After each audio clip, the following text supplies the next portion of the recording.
Muy bien, entonces el día de hoy estamos ligeramente atrasados respecto a una clase, ¿ya?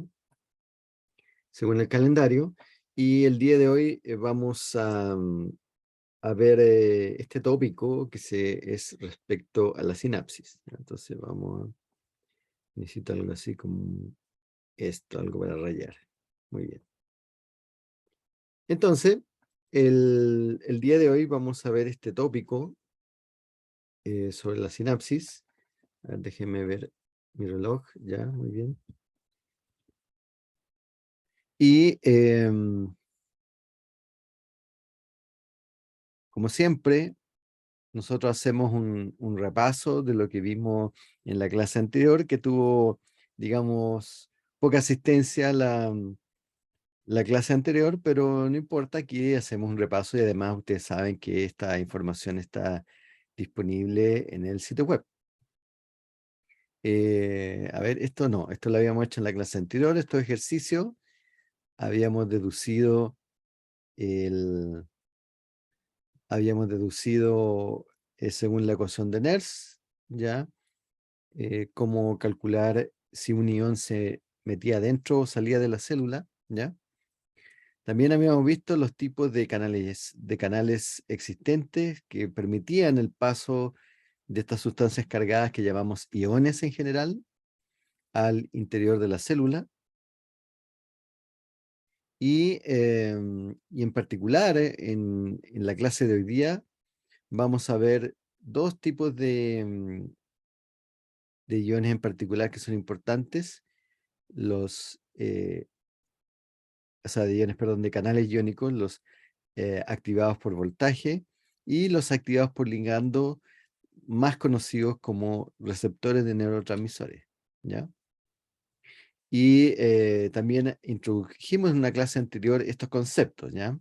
De que cuando tenemos un cambio del potencial hacia valores más positivos, vamos a llamar a ese cambio de polarización, y cuando tenemos cambios del potencial hacia valores cercanos al potencial de reposo, que en el caso de la gran mayoría de las neuronas es alrededor de menos 70 milivolts, lo vamos a llamar una repolarización. Y cuando tenemos un cambio eh, hacia potenciales más negativos que el potencial de reposo de la célula, lo vamos a llamar una hiperpolarización. Entonces, en la clase pasada en particular, vimos esto de que un estímulo en general, y lo vamos a ver varias veces en este curso, cuando la superficie sensorial es una neurona, un estímulo puede hacer un pequeño cambio, es decir, una depolarización en el potencial de membrana, ¿ya? Y eso puede ser algo transitorio, dura un ratito y después vuelve a su potencial de membrana, porque recordemos que siempre está funcionando la famosa bomba de sodio-potasio.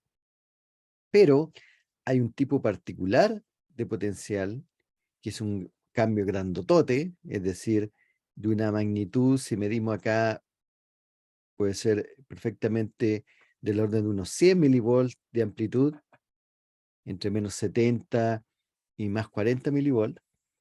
Y este cambio muy particular, que se llama potencial de acción, es un cambio rápido. En términos de tiempo, si aquí graficásemos una escala de tiempo aquí abajo, estos son como 2 milisegundos más o menos. O sea, es un cambio sumamente rápido, ¿ya? Y hay diferencia entre estos dos, ¿ya? Yo quisiera recalcar de estas diferencias, por estos dos puntos acá, que estos potenciales graduales o graduados, ¿ya? Traducido literalmente del inglés, son señales de corta distancia, ¿ya? Es decir, afectan un segmento nada más de la neurona donde se produce el cambio. En cambio, el potencial de acción tiene la gracia que puede viajar a larga distancia. Y eso lo vimos, también vimos en la clase pasada que en reposo, aquí en lo menos 70 milivolts, Lo único que está funcionando acá es la bomba sodio-potasio.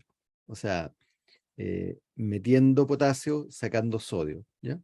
Y hay otros canales que son voltajes dependientes como este, que es el canal de sodio voltaje dependiente, que está cerrado. Y tiene una particularidad estructural este canal, de que tiene un poro que está cerrado porque depende del potencial, y tiene acá una estructura muy curiosa, que es que tiene algo que se suele denominar una bola y una cadena, ¿ya? Tiene un trozo, esto es proteína, es un polipéptido que termina en un montón de polipéptidos aquí abajo. Y la gracia que tiene esto, que es eso puede cerrar el canal iónico, en este caso este canal de sodio, por dentro, ¿ya? A un cierto valor de potencial. Entonces, cuando recién inicia el potencial de acción, lo que pasa es que este canal de sodio, el que tiene la bolita acá, se abre y deja entrar el sodio, y ya aprendimos que el sodio entra a favor de su gradiente electroquímico. Hay otro canal que está por acá, que es el canal de potasio, ¿ya? Que está cerrado, ¿ya? Este es el canal de potasio. Bueno, entonces entra el sodio, y cuando entra el sodio cuando el estímulo que está perturbando a esta neurona llega, hace que el potencial de membrana en esa zona cambie a un valor alrededor de menos 55 milivolts. Entonces es suficiente para que se abra este canal de sodio, y entre sodio. Y ustedes, como lo calculamos en varias veces, que cuando empieza a entrar el sodio va a cambiar el potencial hacia valores cercanos al potencial de equilibrio del sodio. Entonces el potencial de equilibrio teórico está como por acá arriba, ¿verdad? Lo calculamos como más 60 milivolts, mira para acá. Y como hay otros iones involucrados, en realidad en una neurona típico el valor máximo llega por acá, alrededor de más 40. Entonces va a entrar sodio hasta que alcance el equilibrio electroquímico. Y eso va a ser por acá arriba, a los más 40. Pero en paralelo se va a empezar a abrir el canal de potasio y va a empezar a entrar potasio, ¿ya? Entonces va a pasar esto, y como se va a empezar a abrir el potasio, ups, va, va a empezar a bajar el potencial aquí hacia abajo, producto de que el potasio va a empezar a moverse en favor de su gradiente. Y lo que vimos que esta perturbación, que puede ser local, ¿ya? Este cambio de que se vuelve más positivo por producto del sodio que está entrando, puede perturbar a los canales de sodio que están en la periferia, y eso se puede propagar, ¿ya? Entonces la fase de repolarización, lo que tenemos es que está este canal de potasio, este canal de potasio que está aquí, se abre y deja salir el potasio en favor de su gradiente. Entonces nosotros aprendimos con el cálculo de la ecuación de Nernst que ese valor está alrededor de menos 90 milivolts por acá abajo. Eso fue lo que hicimos en la clase. Y bueno, y tanto así que llega el potencial a pasarse un poquito su valor del potencial de reposo, y esto lo llamamos hiperpolarización. Y después hay una fase como lenta, que está ejemplificada por toda esta parte de acá, una fase lenta que es el restablecimiento del potencial de reposo de la neurona, producto de nuestra amiga la bomba sodio-potasio, y que para restablecer eso se necesita ATP, ¿ya? Y algo muy interesante que vimos y discutimos con sus compañeros que vinieron el lunes pasado, algo muy interesante que nos hicimos la pregunta, bueno, volvamos a este esquema. Este esquema muestra que esta depolarización viaja como en un solo sentido, como que viaja para allá.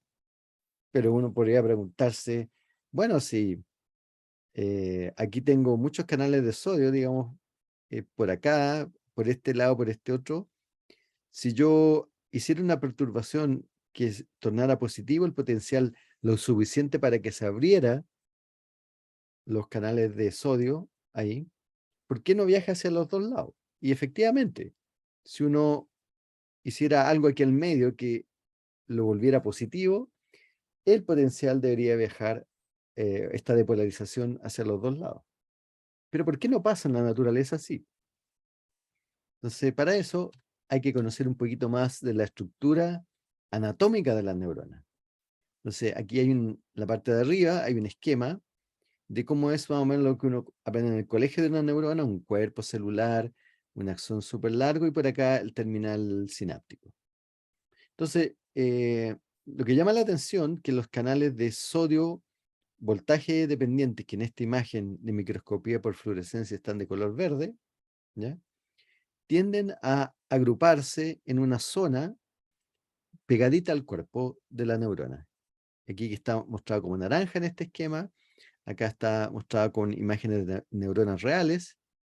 Esa zona se llama el segmento, en castellano se llama el segmento inicial del axón, y en inglés se llama el axon hillock, ¿ya? ¿Y qué tiene de particularidad? En esta zona hay un montón de canales de sodio voltaje dependiente. Entonces, cuando se inicia el potencial de acción, digamos, en esta zona de acá, ¿ya? A ver, vamos a cambiar. ¿Dónde cambio de colores? Ups.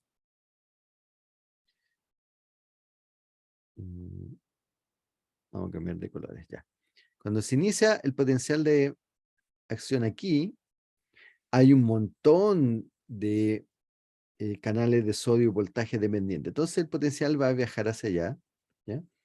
Pero resulta que como hay tanta concentración, todos estos canales que están en esta zona pasan en la etapa de inactivación rápidamente, es decir, pasan en la etapa que esa bola y esa cadena se meten en el poro por la parte interior, por la parte intracelular. Entonces el potencial no se puede devolver porque ya no hay canales de sodio voltaje dependientes, ¿ya? Porque hay una gran inactivación. Y es porque aquí recordemos que en el cuerpo de la neurona es donde se produce una depolarización que puede o no iniciar este potencial de acción a partir del cuerpo de la célula hasta llegar al terminal. Bueno, entonces como hay una gran cantidad de canales de sodio y voltajes dependientes, esa depolarización no se devuelve porque están todo este montón inactivado. Entonces, como una especie de freno que tienen todas las neuronas del sistema nervioso central. Tiene una particular concentración de iones sodio ahí, ¿ya? Y eso es lo que vimos en la clase del lunes pasado, básicamente. Entonces, el día de hoy vamos a ver en esta historia, la historia que estoy contando a partir de aquí, de esta zona, qué es lo que pasa acá, ¿ya? ¿Qué es lo que pasa acá en la parte final del axón, eh, em, donde llega este potencial de acción, ¿ya? Y eso está tratado en estos dos capítulos de los libros del curso.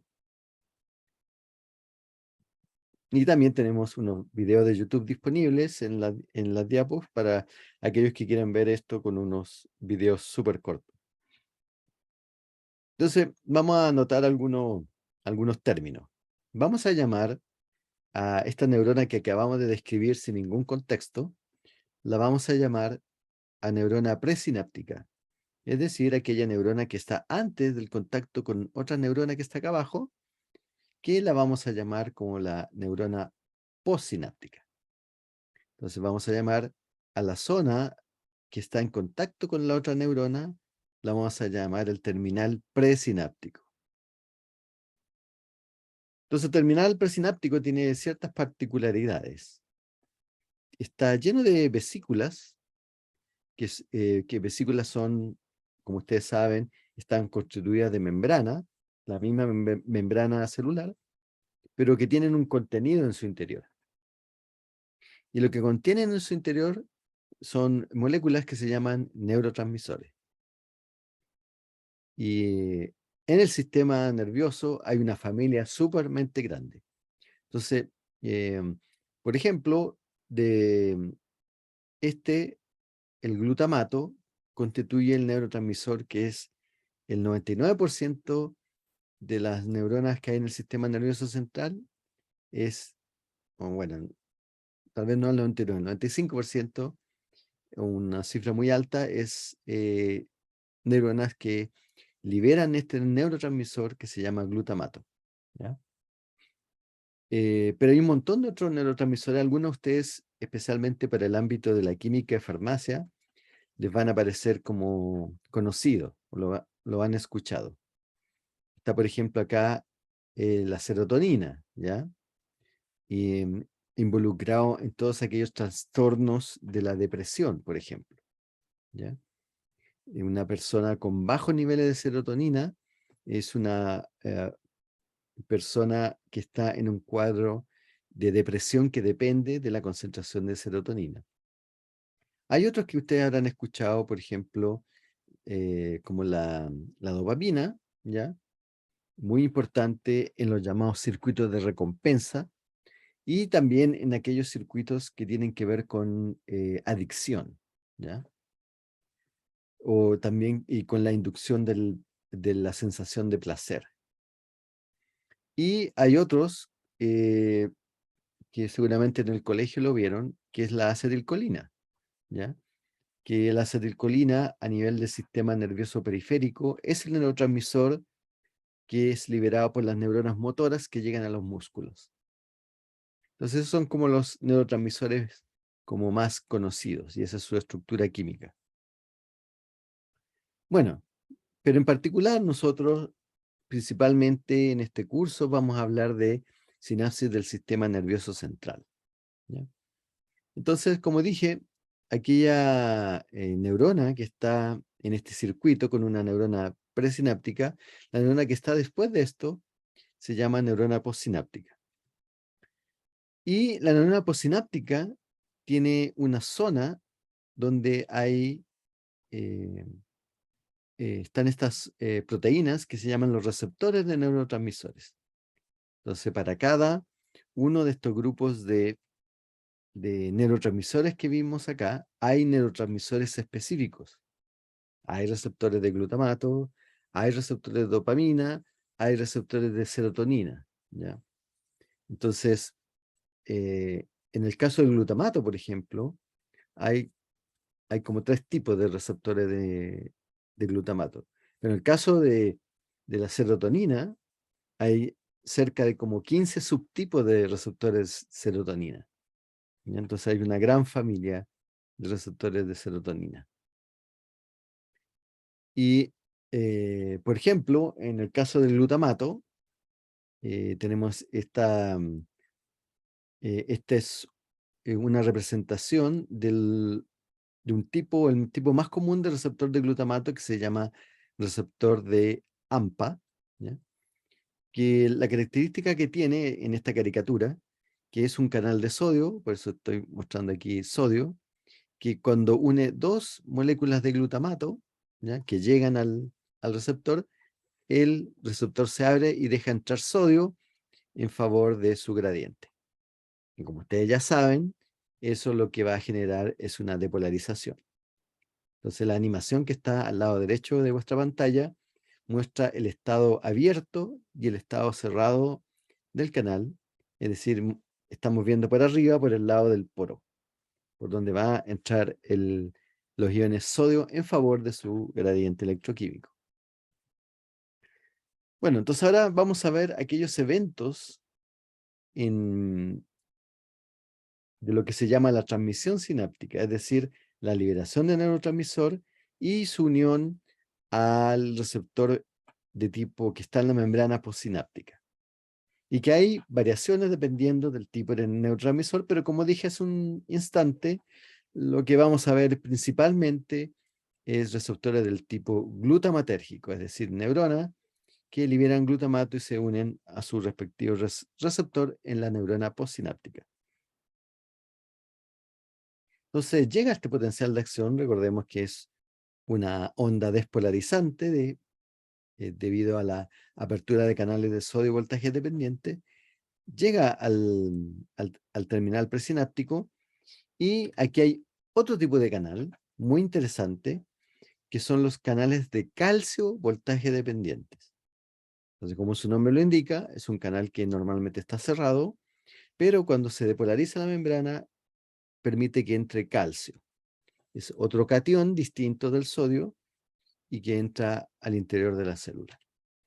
Ahora, los canales de calcio voltaje dependiente son una familia un tanto complicada, ¿ya?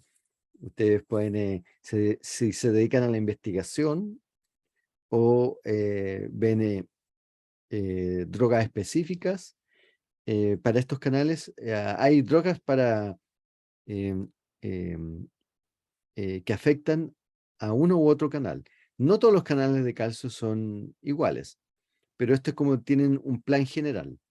Entonces tienen estas subunidades como está acá, la gamma, la alfa, la delta, la beta, ¿ya? Y aquí está el poro del canal en la subunidad alfa. Y este es como una representación en cilindritos. Y lo que hay aquí abajo en la membrana es una representación del polipéptido. Esta rayita negra indica la secuencia de aminoácidos y ese es un polipéptido, es decir, tiene un extremo amino acá, ahí está la N, y al otro lado un extremo carboxilo, ¿ya? Como cualquier proteína. Y lo que muestra acá es que esos S son segmentos de la cadena de polipéptidos que atraviesan la membrana. Habitualmente, en la mayoría de los canales, esos, del punto de vista estructural, son alfa hélice. Ustedes saben que las proteínas se pueden plegar de distintas maneras y una de las más comunes para los canales es la alfa hélice, es decir, una espiral de polipéptidos que va de un lado hacia el otro de la membrana. Y habitualmente tiene estos 4 segmentos, o sea, es una proteína más o menos grandota, ¿ya? Tiene 4 segmentos y esos 4 segmentos tienen una parte acá que está marcado con el signo positivo, ¿ya? Y lo que quiere, a ver, creo que aquí dice, claro. Lo que quiere mostrar aquí es que esa parte positiva es lo que se llama el sensor de voltaje, como indica la flecha. Es decir, es un aminoácido, una serie de aminoácidos que cuando empiezan a sentir la carga positiva del potencial que llega hasta ahí, cambian de forma la estructura de la proteína y hacen que se abra. Y cuando se abre, entra el calcio. Y eso es lo que se llama el sensor de voltaje. Entonces, cuando entra el calcio, se genera este fenómeno que es que las vesículas que están en este terminal presináptico se van acercando a la membrana y lo que pasa es que se fusiona la membrana y con eso es capaz de liberar y vertir el contenido al espacio sináptico que hay acá, que es un espacio muy pequeño, y libera el neurotransmisor y por difusión simple el neurotransmisor llega hasta al otro lado del espacio sináptico y se une al su respectivo receptor. Y en el caso de que el receptor sea un canal, va a permitir la entrada, en el caso de este fuera un receptor AMPA, va a permitir la entrada de sodio a la membrana postsináptica, ¿ya? Entonces, eh, y si la entrada de sodio en la membrana postsináptica es suficientemente grande, puede generar una depolarización que inicie otro potencial de acción. Entonces, esto es súper importante. El potencial de acción no pasa de la neurona presináptica a la postsináptica, así como así, sino que hay unos intermediarios químicos que son los neurotransmisores. Y esto es lo que se llama una sinapsis química.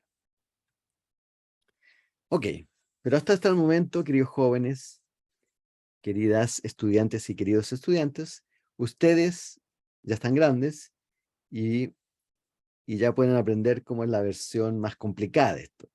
Esa es la versión de colegio, ¿no? Un poco que aquellos que tuvieron biología en el colegio es como lo que aprendieron de eso. Ahora vamos a ver la versión más complicada, ¿ya? La versión más interesante. Entonces, como dice acá, vamos a la cosa real, ¿ya? Esta es la parte como que entusiasma más al profesor, ¿ya? Entonces, primero que nada, hay cosas interesantes. Hay en el terminal presináptico, que es toda esta zona que está aquí, zona grandota. Aquí están las vesículas, de las cuales hablamos hace un minuto, que se fusionan, liberan el neurotransmisor, pero lo interesante que aquí hay otras vesículas que se están rellenando con neurotransmisor a partir de neurotransmisor transportado hacia adentro de la célula. Ah, interesante. Entonces, en realidad las neuronas son muy ecológicas porque reciclan neurotransmisor. Entonces, al igual como vimos con el glutamato, que tiene un receptor específico, también tiene un transportador específico, y así como existen distintos neurotransmisores, existen distintos transportadores que devuelven el neurotransmisor a la membrana presináptica. Y aquí son reempaquetados, o mejor dicho, son reciclados dentro de las vesículas, ¿ya? Entonces eso es muy interesante. Aquí, esto es distinto de cómo ustedes lo aprendieron en el colegio, aquellos que se acuerdan de cuando vieron músculo. Ahí la cosa es distinta, existe una enzima que se llama la acetilcolinesterasa que degrada la acetilcolina. No, acá es distinto, acá existe un sistema de reciclaje de neurotransmisor. ¿Ya? Eh, y ese es como el primer paso, que es distinto a lo que ustedes conocían. Lo otro, las vesículas no andan así vueltas locas, digamos, flotando en el terminal presináptico. Están altamente organizadas. Entonces, en la imagen A, que está en el extremo superior izquierdo, es una microscopía electrónica, ¿ya? Y lo que se puede ver, esta sería la membrana presináptica, y aquí hay dos como membranas postsinápticas, ¿ya? Pueden ser dos neuronas, puede ser una misma neurona. Y lo que ven aquí es un montón de vesículas, como ustedes ya lo habíamos visto en las caricaturas anteriores. Ok, no hay ninguna novedad. Pero si ahora, este sería como una vista lateral del terminal sináptico. ¿Qué pasa si rotamos nuestra cabeza y nos vamos por arriba? Estamos mirando por arriba, allá, el terminal presináptico, y pasa algo interesante. Como que todas las vesículas que están acá abajo están como ordenaditas, una al lado de la otra, ¿ya? Y esto es la representación, digamos, el modelo de que quiere explicar eso, es las imágenes que tienen ustedes a la izquierda. Lo que quiere mostrar esto es que todas las vesículas están como ordenadas una especie, una franja muy estrecha que se llaman las zonas activas. ¿Y qué tienen las zonas activas? Tienen como toda la maquinaria del movimiento de vesículas súper cerca. Entonces, acá, si vemos en el esquema de arriba, esto representa un canal de calcio, voltaje dependiente. Acá abajito se pueden ver canales de calcio, voltaje dependiente, que están muy cercanas de las proteínas que se activan por calcio. Y esas proteínas que se activan por calcio, aquí no vamos a ver el detalle, digamos, de los mecanismos, que se conoce bastante, pero esas varias enzimas son proteínas que se activan. Lo que hacen es fosforilar o desfosforilar, que es el mecanismo típico de la metabolismo para activarse, y lo que hacen es generar el movimiento de estas vesículas para fusionarlas. Entonces, las vesículas, como ustedes ven en ese esquema, no están ahí flotando, sino que están ancladas, ¿ya? Ancladas a un montón de proteínas de citoesqueleto que tienen distintas funciones. Ahora, ¿qué tan complicada es la cosa? Puede ser así de complicado. Esto muestra un montón de mecanismos por los cuales es posible liberar neurotransmisores. Entonces, por ejemplo, aquí tenemos, aquí dicen vesículas del pool de reciclaje, es decir, existe una población de vesículas que se son dedicadas a reciclar neurotransmisores.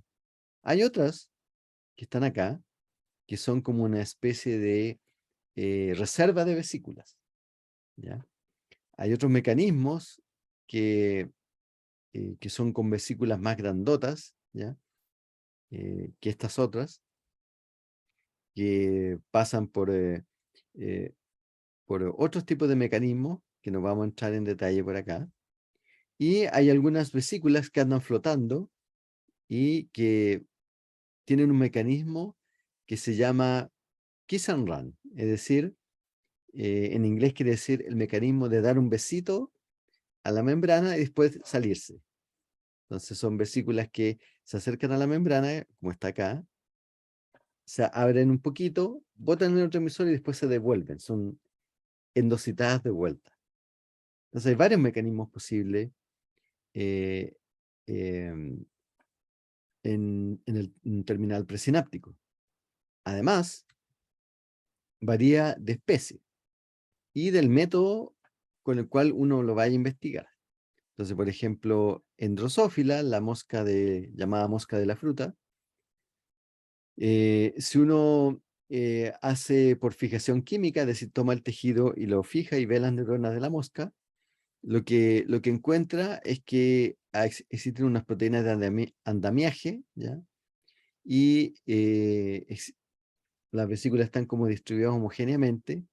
En cambio, si uno hace una técnica de criofractura, que significa congelar el tejido, después partirlo y buscar justo en esa parte donde atravesó la sinapsis y, y observarla con microscopía de barrido, si uno se va justo ahí, lo que encuentra que las vesículas están organizadas de otra manera. En el caso, por ejemplo, de vertebrados mamíferos, como acá tenemos hipocampo de rata, también depende la técnica como uno encuentra organizado. O sea, la criopreservación sería como lo más aproximado a lo que eh, pensaríamos que es una sinapsis verdadera. Entonces, cuando se hace por fijación química el tejido, como que altera la estructura de la sinapsis. Y eso es lo que quiere ejemplificar este esquema. Bueno, entonces hay muchas proteínas involucradas en este mecanismo, pero no vamos a ver los detalles. Esto no es un curso de biología molecular de la sinapsis, ¿no? Sino es que para que entiendan de que no es tan simple como lo que uno aprendió en el colegio. Bueno, lo que sí es interesante que la cantidad de liberación de neurotransmisor es proporcional a los potenciales de acción que llegan al terminal presináptico. O sea, aquí llega un potencial de acción, como muestra el esquema, y si llega un potencial de acción, se libera neurotransmisor, ok, pero si empiezan a llegar más potenciales de acción, se empieza a liberar más vesículas, ¿ya? Entonces la cantidad de liberación de neurotransmisor es proporcional a la frecuencia con que llegan potenciales al terminal presináptico. Y eso tiene importantes consecuencias, como vamos a ver mucho más adelante en la clase. Bueno, los neurotransmisores, mostramos una primera imagen súper general de los neurotransmisores, de la familia de neurotransmisores, pero ahora vamos a entrar un poco más en detalle porque es súper importante para sus cursos de farmacología, ¿ya? Conocer cuáles son las familias de neurotransmisores, ¿ya? ¿Ya? ¿Por qué está esta diapo aquí? No sé, ¿ya? Esto, ya no sé por qué esa diapo se movió de posición, ¿ya? Entonces, el glutamato, del cual he hablado bastante en esta clase hasta el momento, pertenece a una familia que se llama la familia de neurotransmisores del tipo aminoácidos. Entonces ahí está el glutamato, y a esa familia pertenece el neurotransmisor que se llama GABA, y hay otro que se llama glicina. Entonces, ¿qué significa este signo más y este signo menos? Este signo menos que está puesto acá arriba, ¿ya? El más y el menos. El más quiere decir que este es un neurotransmisor de tipo excitatorio. ¿Por qué? Porque se une a un receptor que es un canal iónico de sodio, y cuando se une, entra sodio y se depolariza la membrana. Por eso se dice que es un neurotransmisor excitatorio, que depolariza, que vuelve más positiva la membrana, y por eso tiene un símbolo más. En cambio, el GABA, por ejemplo, es un canal de cloruro. El potencial de equilibrio del cloruro es mucho más negativo que el sodio. Y lo que hace es hacer más negativa la membrana. Es decir, el lenguaje que aprendimos la clase pasada, hiperpolariza la membrana. Por lo tanto, si usted quiere frenar la depolarización, usted debería tener unos receptores de GABA que dejen entrar cloruro y eso hiperpolariza la membrana, ¿ya? Hay otra familia de neurotransmisores que se llama las monoaminas. Y aquí está la mayoría de los neurotransmisores involucrados, perdón, con, con trastornos del ánimo, ¿ya? Por ejemplo, depresión, estrés postraumático, etcétera. Y aquí, hablando de depresión, aquí está el fundamental que se llama la serotonina, ¿ya? Cuya sigla, ¿ya? Se escribe 5-HT, ¿ya? Habitualmente, que significa 5-hidroxitriptamina. Esa es la serotonina. Acá la histamina, que tiene que ver con alergias principalmente. La dopamina, la epinefrina y la norepinefrina, a nivel del sistema nervioso central, tienen que ver con procesos cognitivos, como la atención, como la cognición. A nivel del sistema nervioso periférico, estos dos tienen que ver más con cómo funciona el sistema nervioso simpático y parasimpático, que tienen que ver con acelerar o disminuir la respuesta metabólica al estrés habitualmente, ¿ya? En particular, solo para nombrar el nombre químico, a este grupo de las tres, la dopamina, la epinefrina y la norepinefrina, se les llama las catecolaminas. Entonces así ustedes lo pueden encontrar en la literatura y cuando estudien farmacología es probable que lo mencionen así. Es el nombre clásico. Hay un grupo importante y de los que ustedes, como en el ámbito de la química y farmacia, van a escuchar mucho, que es el grupo de los opioides, ¿ya? O opiáceos también se les llama, ¿ya? Y que tiene esta estructura bastante complicada, como pueden ver, y el más conocido de eso es la endorfina. Y como dice acá, tienen que ver con la inhibición del dolor, ¿ya? Otro tipo de neurotransmisores que ustedes han conocido es la acetilcolina, ¿ya? Que principalmente está en el sistema nervioso periférico, también está en el sistema nervioso central, ¿ya? Y vamos a hacer una pequeña pausa respecto a la endorfina aquí, ¿ya? Porque un gran problema de salud pública hoy por hoy en Estados Unidos, y que menos mal que aquí a Chile no llegó, es lo que se llama la crisis de los opioides en Estados Unidos. Ya. Ustedes conocen puede que sea un poquito antiguo para ustedes, pero es como conocido, este cantante que se llama Michael Jackson. Obvio, profe. Ah, obvio, dice Rubén, que sabe de música. ¿Y saben de qué murió?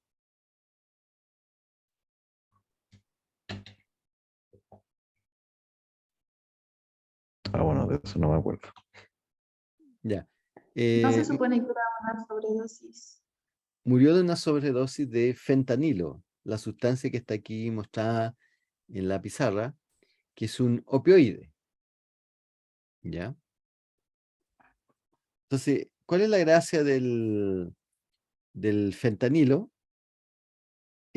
Molecularmente es una molécula que se parece mucho a la heroína, pero como dice acá, es 50 veces más potente que la heroína y 100 veces más potente que la morfina, ¿ya?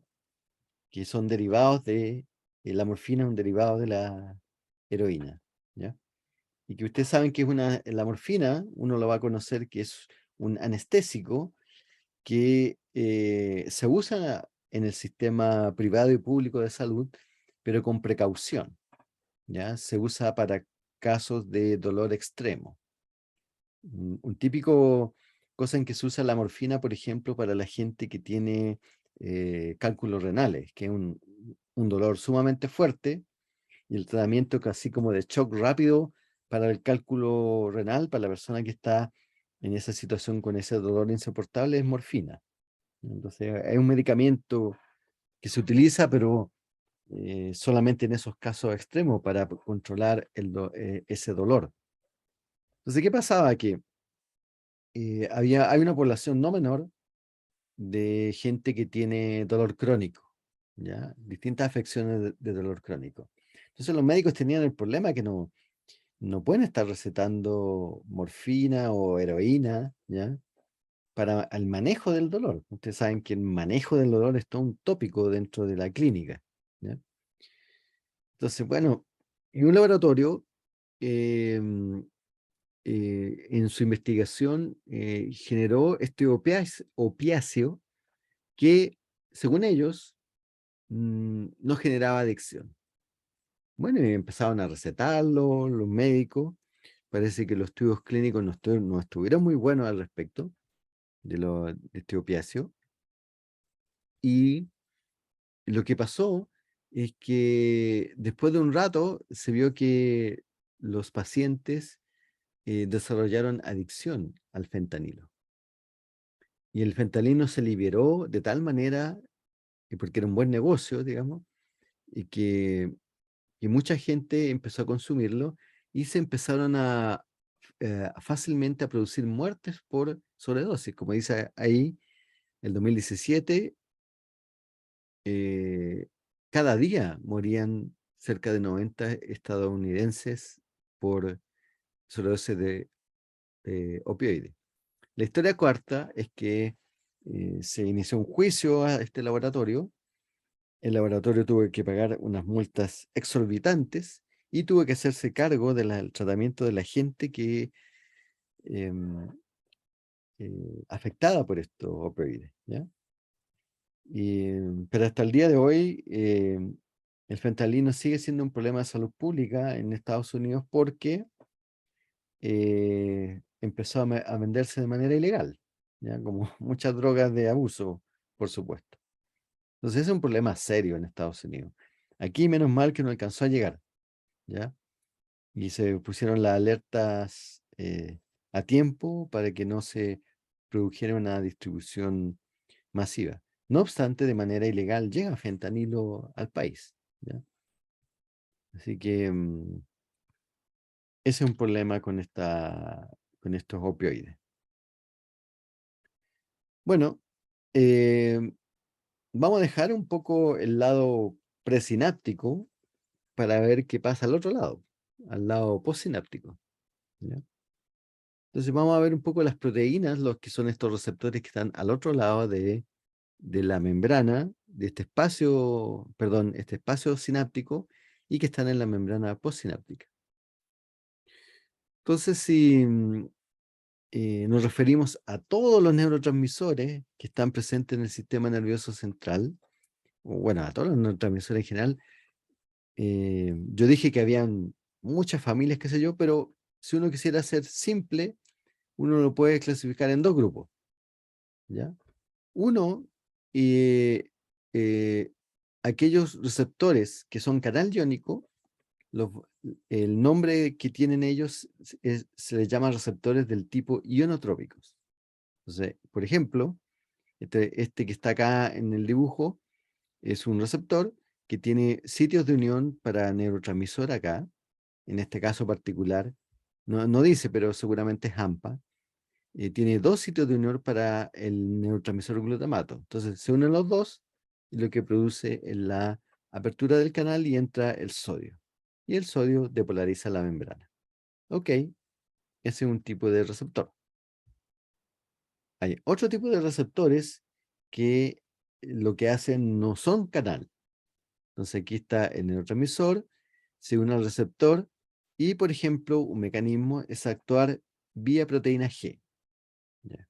Es decir, activan una cascada de proteína G. Ustedes que ya han visto biología celular, saben que las proteínas G, que es una familia bastante grande, pueden activar distintas llamadas cascadas de señalización o vías de señalización. Entonces puede ser, estos receptores metabotrópicos pueden tener dos efectos. Uno, que es el que está mostrado en esta diapo, que es que pueden a través de proteína G, por ejemplo, abrir un canal iónico, ¿ya? En este caso, un canal iónico que deja salir ion, probablemente sea potasio, ¿ya? Deja salir iones para afuera de la membrana. Esa es una posibilidad, que el receptor metabotrópico abra un canal. La otra posibilidad, que el receptor metabotrópico genera una cascada más grande de cambios al interior de la célula y que finalmente tenga un efecto a nivel celular, como por ejemplo una, fosforilar una enzima, activar, por ejemplo, una cascada perdón, activar, por ejemplo, un factor de transcripción, ¿ya? Ustedes saben que eh, la enzima que genera la transcripción del material genético, es decir, convertir ADN en una copia en ARN mensajero que después viaja fuera del núcleo, esa enzima que se llama la RNA polimerasa, requiere de factores de transcripción, no anda por ahí así sola, digamos, transcribiendo, sino que la manera de controlar la transcripción de la RNA polimerasas es que ya, le toca transcribirse a este segmento del material genético. Entonces, para que eso ocurra, tiene que haber una señal que es, habitualmente se llaman factores de transcripción, que se une a la RNA polimerasa y la dirige al lugar preciso donde tiene que hacer la transcripción. Y eso habitualmente puede estar regulado por una cascada de señalización que podría ser iniciada por un neurotransmisor, ¿ya? Entonces, en general, hay dos tipos de receptores de neurotransmisor, los ionotrópicos, que son canales, y los metabotrópicos, que activan cascadas de señalización, que podrían o no eventualmente abrir un canal, ¿ya? O en su defecto, activar, por ejemplo, la transcripción de una proteína. Entonces, esas son las vías posibles. Pero dentro de toda esta historia, ¿ya? Hay em, unas células que las presentamos al principio de este capítulo, que las llamamos en general la glía, que al menos en la época en que yo estudié pregrado, como que no tenía mucha importancia, pero hoy por hoy parecen ser muy importantes en algunas funciones. Por ejemplo, como dice aquí, el reciclaje de neurotransmisores. Entonces, en esta imagen tenemos una sinapsis glutamatérgica, es decir, el receptor que está siendo liberado acá es el glutamato, ¿ya? Y lo que llama la atención de esta imagen es que aquí está, por ejemplo, el transportador de glutamato, que en este caso tiene un nombre bien particular y un poco difícil de, de acordarse, que se llama el EAAT, la familia de los EAT. Entonces están los EAAT5, EATT3 por acá, EATT1. Resulta que algunos de esos transportadores no solamente están en la membrana presináptica, sino que también están en la membrana postsináptica, cosa curiosa, y también están en la membrana de las células gliales, ¿ya? Entonces, hay un porcentaje de reciclaje de neurotransmisor que se hace a través de las células gliales.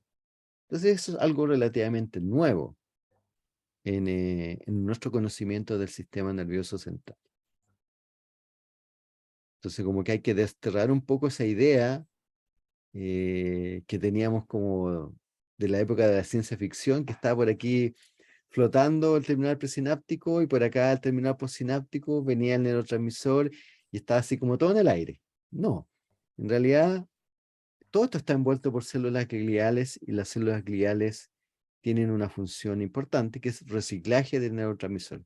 Y en particular, aquí estamos viendo solamente lo que es respecto al glutamato.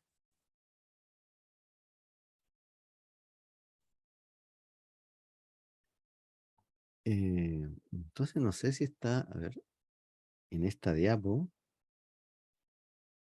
o en la siguiente. A ver, denme un minuto para buscar la otra presentación.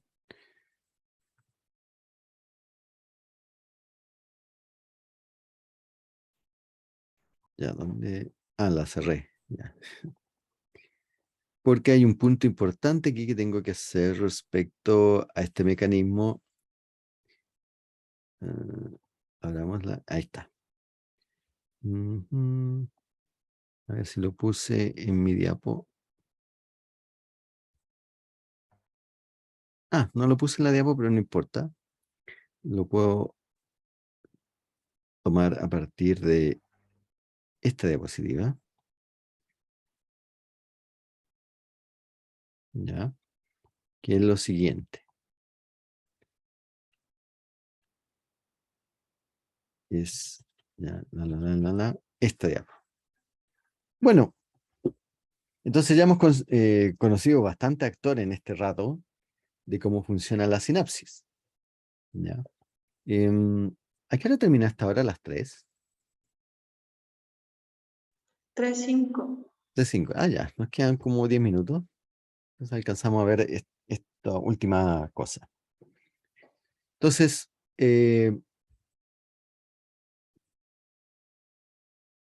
¿alguno de ustedes ha oído mencionar el término farmacológico de antidepresivos de tercera generación?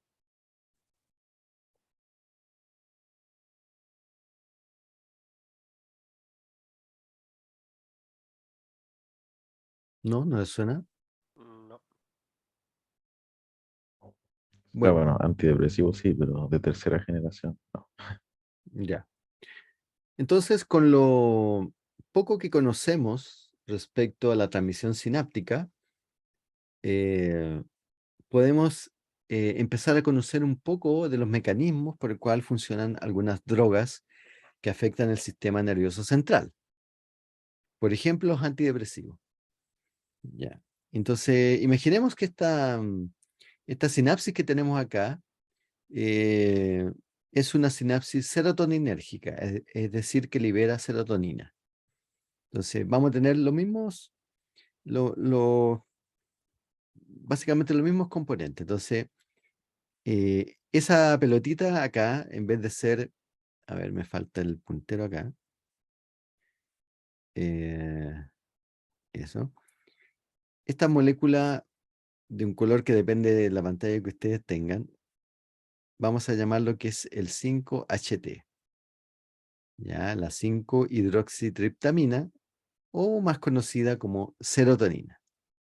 Entonces aquí tenemos la misma historia, un terminal que si llega un pulso depolarizante, un potencial de acción, hay un canal de sodio, perdón, de calcio voltaje dependiente que va a entrar calcio y se va a producir la liberación de la serotonina. ¿Ok? Ningún problema.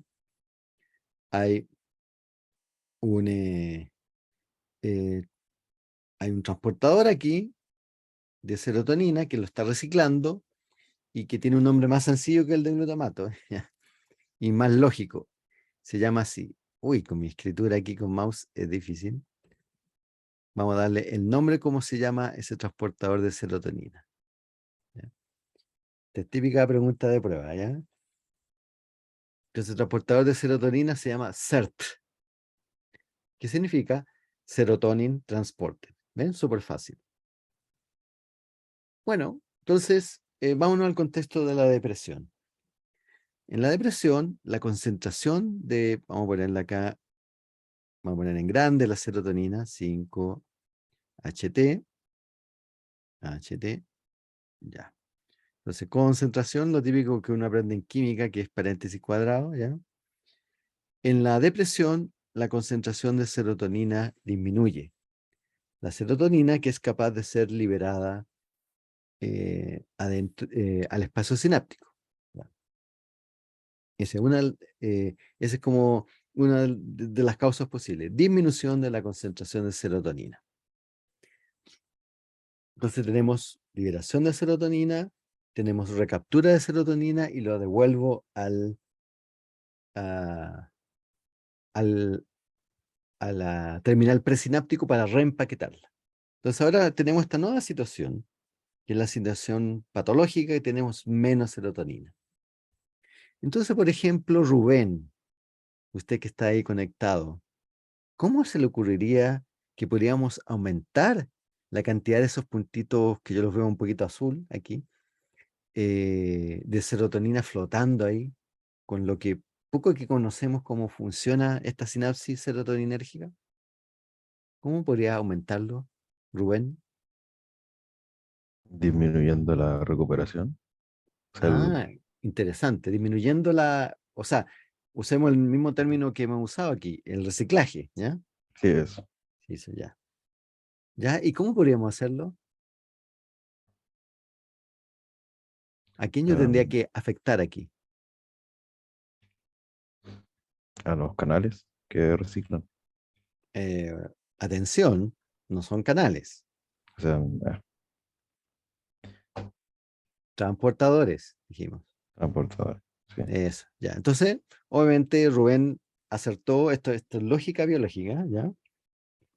Si yo tengo un mecanismo que lo que hace es disminuir la concentración extracelular de serotonina, es decir, la cantidad que está dando vuelta por acá, en el espacio sináptico, Rubén acertadamente dijo, ah, bueno, tengo que disminuir su recuperación o su reciclaje, el término más correcto. Entonces, de alguna manera tengo que afectar el transportador de serotonina.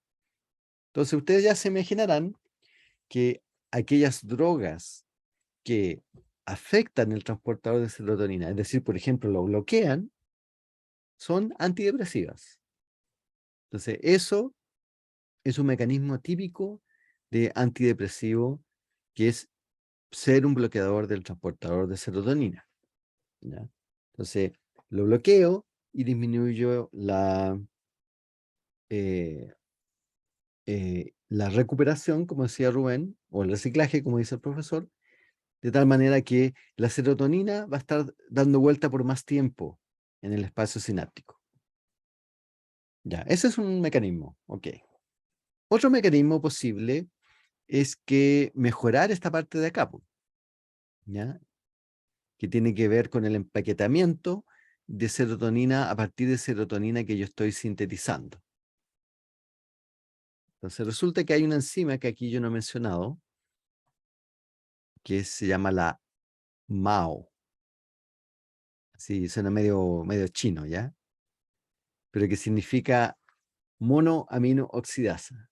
Esa es una enzima que está acá en el terminal presináptico, que lo que hace es degradar serotonina. Entonces, otro mecanismo posible distinto del que discutimos aquí con Rubén es inhibir esta enzima. Entonces, hay, eh, y eso no voy a adelantar a su clase de farmacología, hay enzimas que lo que hacen es eh, inhibir o bloquear. O sea, en realidad, el término correcto, como es una enzima, estamos hablando de inhibidores de enzima. Entonces, el término correcto es que esto va a inhibir esta enzima, por lo tanto, va a hacer que va a haber más serotonina disponible para ser empaquetada en la vesícula y ser liberada. ¿Ya? Hay otro mecanismo que es más exótico, que no es tanto para la serotonina, ¿ya? Eh, ¿Lo mencionaré o no? Ya, bueno. Eh, un mecanismo posible sería mejorar el empaquetamiento, ¿ya? Mejorar que se empaquete mejor la serotonina, o sea, que las vesículas contengan más serotonina, ¿ya? Y eso es modificando o mejorando la acción de eh, proteínas que hay acá. Las vesículas no se llenan así por magia, ¿ya? Vamos a dibujar acá una vesícula en el extremo superior izquierdo. Entonces, aquí tenemos una vesícula acá, y resulta que la vesícula, en la membrana de la vesícula, hay unos transportadores, ¿ya? El nombre genérico de esos transportadores son familias, pero les voy a dar el nombre genérico. El nombre genérico de esos transportadores vesiculares de serotonina es VMAT. Y VMAT significa Vesicular Monoamine Transporter, ¿ya? Y es como un transportador de monoaminas, de la familia de las monoaminas. Entonces, si yo mejoro la función de los VMAT, ¿ya?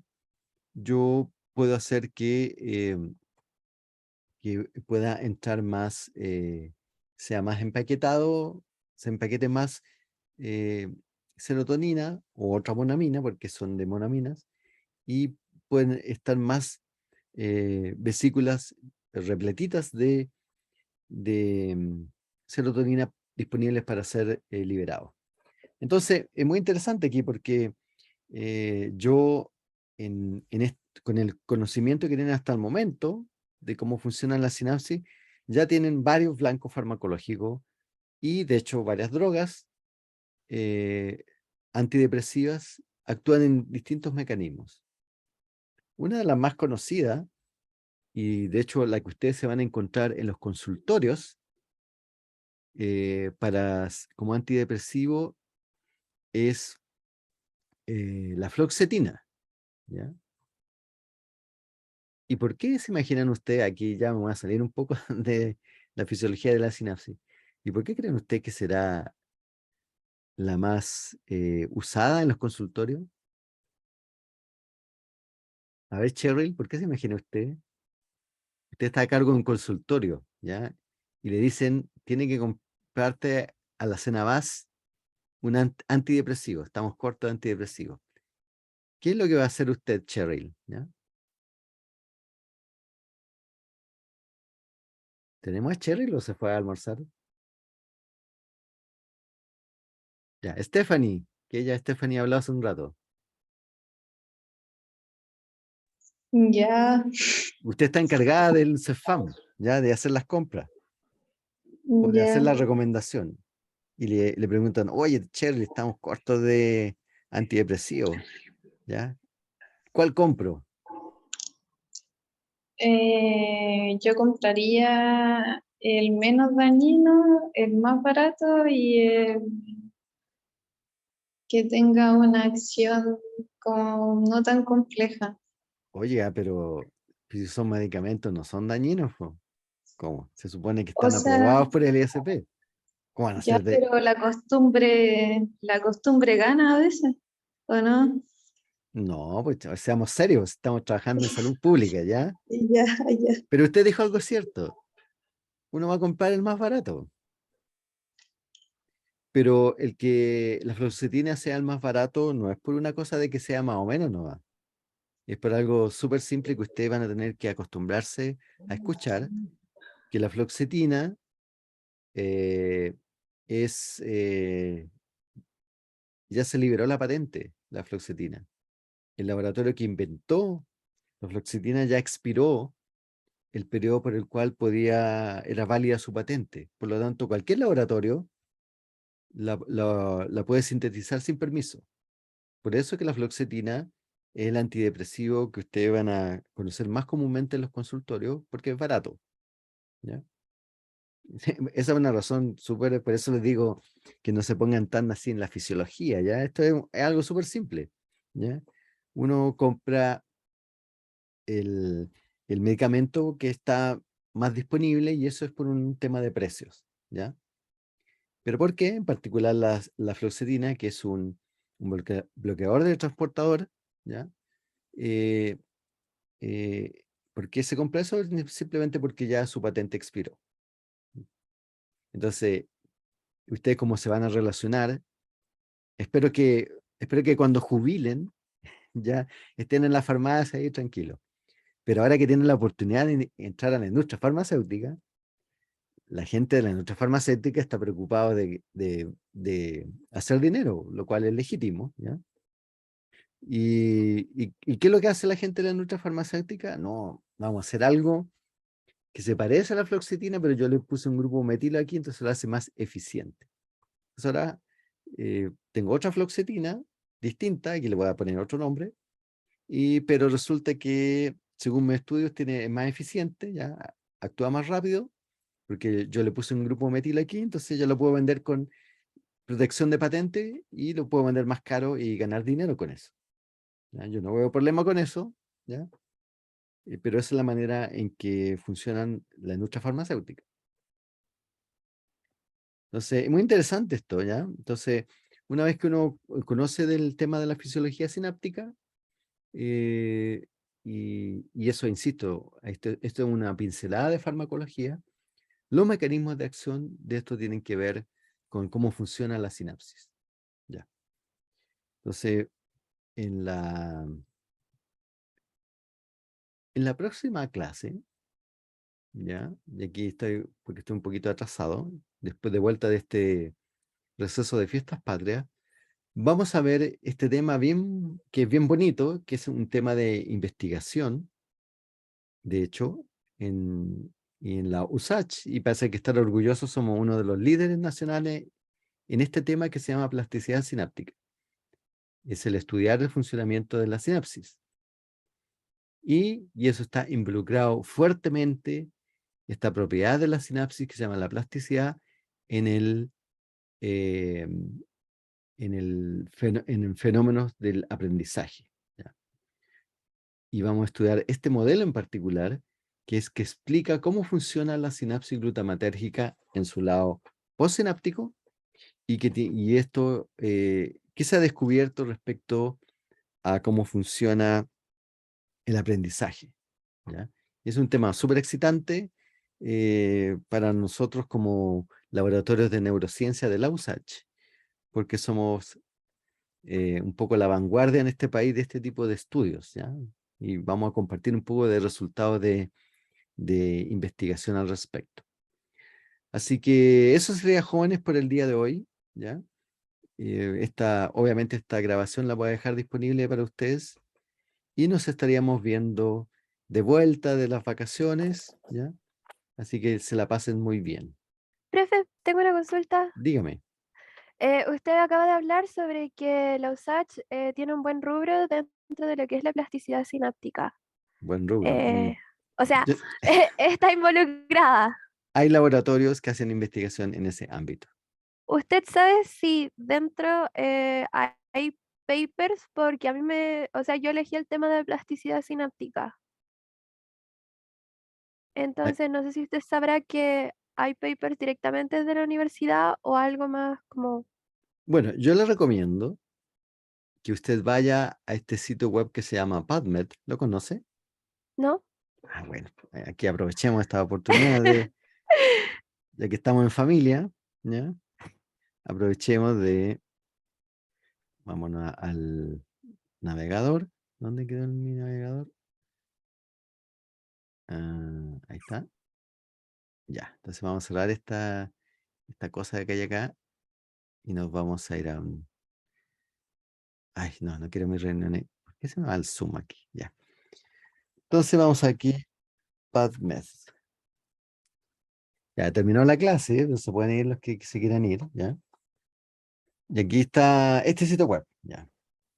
Este sitio web se llama el PubMed, ¿ya? Está puesto como referencia en vuestra bibliografía, ¿ya? Entonces, en PubMed uno encuentra papers que son de revistas científicas, pero solamente aquellas revistas científicas que lo conversamos en clase, que tienen ¿Sí? un comité editorial y revisión por pares. Entonces, si usted busca aquí a un señor un poco conocido, que se llama el señor Rosas, ¿ya? ¿Ya? Y que hay varios Rosas. Hay un Rosas aquí en Chile que trabaja en eucalipto, ¿ya? Yo no soy ese. ¿Ya? Entonces voy a poner Rosas C, ¿ya? Soy Carlos Rosas. Vamos a buscar al señor Rosas C. Y, qué interesante, ¿ya? Un paper que salió en junio del 2022, es decir, hace un mes, que se llama, este paper, se llama que el metilfenidato, que es la droga para tratar el síndrome de déficit atencional, restablece la conducta y la neuroplasticidad en un modelo de síndrome de déficit atencional, que tiene este nombre súper largo, se llama el modelo de ratón expuesto a nicotina prenatal. ¿Ya? Y sigue, y lo que se estudió en ese paper es la participación de los receptores AMPA, cambio en la morfología sináptica. Pero aquí, como usted preguntaba, estaba el tema de la neuroplasticidad. ¿Ya? ¿Ya? Y aquí lo que muestra este paper está publicado en esta revista que es de lo que se llama Open Access, ¿ya? De acceso libre. Ya no hay que pagar ni irse a este otro sitio medios pirata para descargarlo. Lo cual no me molesta que vayan al sitio pirata. Y si uno ve acá, por ejemplo, aquí esta figura fundamental del paper, que lo vamos a explicar en la próxima clase, es de plasticidad sináptica. Y lo que Ya. hicimos en ese trabajo, que no es mi trabajo directamente, yo no hice los experimentos, pero yo escribí el paper, ¿ya? Es de este señor que está aquí, se llama Darwin Contreras, ¿ya? Que es un postdoc de nuestro laboratorio. Postdoc es, ¿usted sabe lo que es un postdoc o no? No sabe. No. Y ya están aquí podemos aprender muchas cosas. Están los estudiantes de doctorado, ¿verdad? Eso sí les suena, ¿Sí? ¿ya? Que hacen un doctorado. Los postdoctorados son gente que está contratada solamente para hacer investigación Ya. y que depende de un investigador. En este caso, yo no le estoy pagando, sino que le paga el señor que se llama acá Bernardo Morales, que hasta hace poco, hasta la derrota del doctor Solesi, era el vicerrector de, de apoyo al estudiante, ¿no? ¿Cómo se llama? La vicerrectoría que tiene que ver con el estudiante, la Ya. BRAE, ¿ya? Entonces, ese que mi colega, con los dos escribimos este paper y hay otros colaboradores aquí de por medio, pero el que hizo los experimentos fundamentales fue el señor Darwin Contreras, ¿ya? Y este paper es de plasticidad sináptica, síndrome de déficit atencional y el efecto de la droga esta que se llama el metilfenidato, que es la droga que se utiliza para tratar a la gente con síndrome de déficit atencional. Y nosotros, y lo bonito de este paper, es que para estudiar el déficit atencional hay que estudiarlo en un modelo, ¿ya? Porque no tiene ni una gracia agarrar un ratón que no tiene ningún problema y echarle metilfenidato, ¿ya? No, y lo que él hizo fue generó un modelo que se llama el modelo de nicotina, o sea, de ratones expuestos a nicotina prenatal, y los ratoncitos, la característica que tienen conductualmente em, em, fenotipo, se dice, parecido al déficit atencional. O sea, tienen problemas de atención, problemas de memoria. Entonces, con ese ratoncito tú ya puedes estudiar cuál es el mecanismo del metilfenidato, porque no se sabe, ¿ya? Curiosamente. No se sabe a nivel celular, a nivel de las neuronas, qué es lo que hace precisamente, ¿ya? Entonces, este paper se trata de esto y salió hace un mes, ¿ya? Ya. Así que ahí sería muy bonito, yo me emocionaría si hace un trabajo, digamos, respecto a este paper, por ejemplo, que está dentro del contexto. Yo lo voy a explicar en la próxima clase. Voy a explicar este paper y como parte de la clase, porque eso es lo bonito que ustedes tienen cuando están en una universidad compleja como en la USACH, que hace investigación de verdad. Uno puede hablar de lo que hace y curiosamente tiene relación con la fisiología. O sea, no todo es leer del libro, ¿ya? Eso es lo bonito de estar en una universidad como la USACH, como la Chile, como la Católica, que son universidades complejas, ¿ya? Que tienen investigación y uno puede hablar de la investigación y tiene relación con el pregrado, ¿ya? Eso. Ya, profe. Gracias. Así digamos, estamos en contacto, digamos, por decirlo de cierta manera, para el desarrollo de ese tema.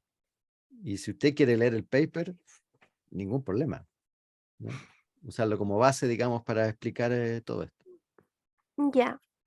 Es complicado, pero en la vida todo es complicado. Si lo importante es que a uno le guste.